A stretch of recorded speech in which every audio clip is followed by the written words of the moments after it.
Welcome back to Federal Insights, Securing Containerized Applications, sponsored by Rancher Government Solutions here on Federal News Network. My guest today is Tom Hance, the Director of Container Security at Rancher Government Solutions, and I'm Tom Temin. And before the break, we were talking about this whole idea of inspection, scanning, and so forth. If you would just give us an explanation of the differences between scanning, which is something old and well understood maybe, and deep packet inspection and why you do those things. Scanning, it's been around for ages, probably 25 years. We used to scan for signatures, which were malicious patterns that we found in the wild. They had to be discovered, an actual solution or a patch had to be written. Then you had to find that signature in your infrastructure, meaning that you'd already been breached to an extent by that specific vulnerability. And of course, now we call signatures CVEs. So in the modern day world, we're scanning for known attacks that have already been identified in the wild. And then we are applying a patch if a patch is available. And they're not always available. In fact, we have a tool set in the NuVector platform that'll identify every patch or every CVE rather that does not have a patch available for it. So you can take mitigation or countermeasure action to protect it regardless of whether it has a patch or not. A side benefit then of using that product is that you can help keep your patching up to date, if nothing else.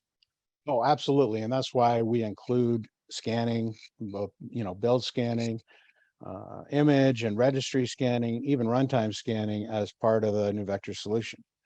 However, that again is post-event scanning. You're scanning after the data has already gone past a specific demarcation point. In order to prevent data from going past a specific demarcation point without permission, you need deep packet inspection. Deep packet inspection is analyzing the packet content at the packet layer, at layer 7. It is interrogating the packet content to make sure there's nothing dangerous in there. It is looking at both the packet header and the payload to assure our customers that what is transferring between a container or pod pair is allowed. And if it is not allowed, to block it before it can poison its target, whether that's a container, a system kernel, or a containerized application. And is it necessary to have tables or some kind of reference points for what it is that is not allowed to execute or transfer into a container? How does the agency maintain that? It's all automatically defined by behavioral detection that the platform does upon installation. And what we do is use deep packet inspection to define the permitted application protocols, over 35 of those that run in a container or cloud native environment. We use the deep packet inspection to define the network connections that are allowed, the processes, the file system access that's allowed, and we combine those multi-vector rules accurately to lock down the network against a zero trust policy, which cannot be broken. We also own what is called the attack kill chain, which means that if an attacker were to find an exposed vulnerability or use a new method that couldn't be found with scanning or pattern matching to attack you, they would have to start a process or access support or use an application protocol that would not be on NuVector's zero trust list. They would be found out as soon as they tried to execute that and blocked with gated blocking. That's a hard stop between those two demarcation points.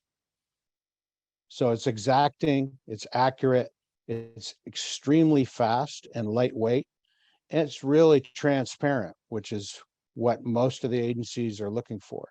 How do they apply transparent security to container clusters, applications, and containers themselves to make sure that their operations keep moving without the liability of using old school methodologies to protect the network, like scanning.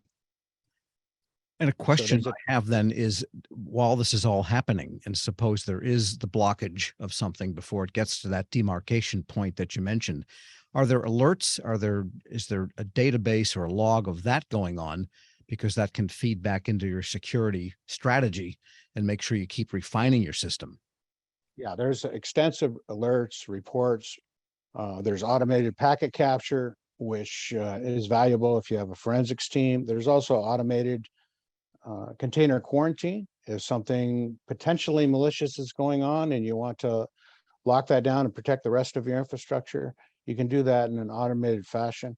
Lots of different tools to automate the functionality of securing this ephemeral environment that you wouldn't have available with just straight Kubernetes or even an orchestration platform like Rancher.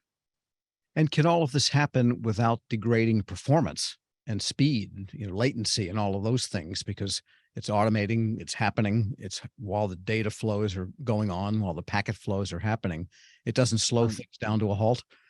that's a great question, Tom. It used to be that you would have to stop an application dead just because of one little anomaly. But with behavioral detection and our enforcement point, we're able to stop a specific application protocol from executing. We're able to stop that one malicious piece of code in an application without destroying the application or tearing down the pod.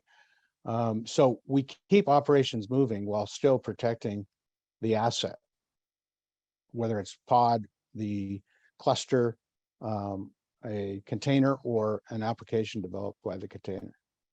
And is it possible to know if a particular executable is like spoofing something that is allowed? And are there ways of detecting that behavior that looks like something that is allowed? Well, that's the main purpose of deep packet inspection. Traditional DNS tunneling attack, DNS is always allowed unless you have visibility into the packet and can see that tunneling attack embedded in there. You're just going to push it on through to the other side, and you're going to have a breach scenario. With deep packet inspection in place for containers, purposely built for containers, that will not happen simply because NuVector will identify the tunneling attack, the injected attack, the more sophisticated attacks that run at the packet level under the noses of layer 3 scanners, and will block that and keep you protected regardless of the sophistication of the attack type. And are you seeing federal agencies inculcate this approach into their traditional CDM, continuous diagnostics and mitigation, and their continuous monitoring programs, which date back, more than a decade?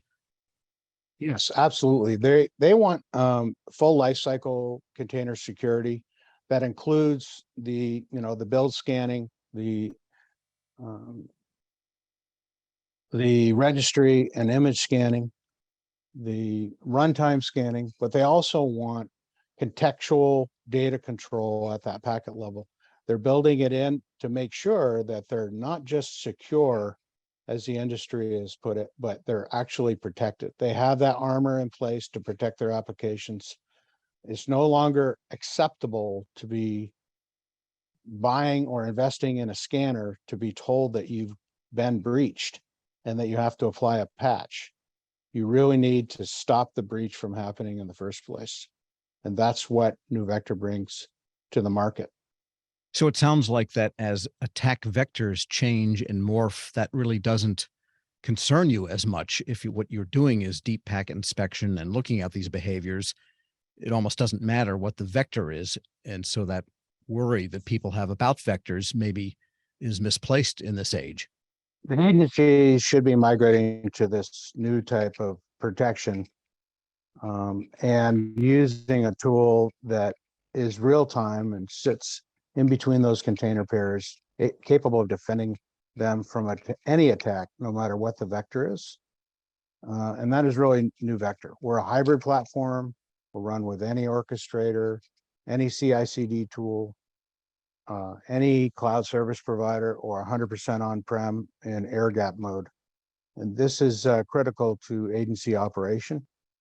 That's why folks are taking a closer look at New Vector to protect their containerized assets. And you can even use New Vector without other components from Rancher, correct? Right, it is a standalone product you can deploy in 5 to 15 minutes using a Helm chart or YAML file and be operational in a half an hour and protected. All right, take care of those containers. I want to thank today's guest is Tom Hance, Director of Container Security at Rancher Government Solutions. I'm Tom Temin. You're listening to Federal News Network. For more on this discussion, please visit federalnewsnetwork.com and search Rancher Government Solutions.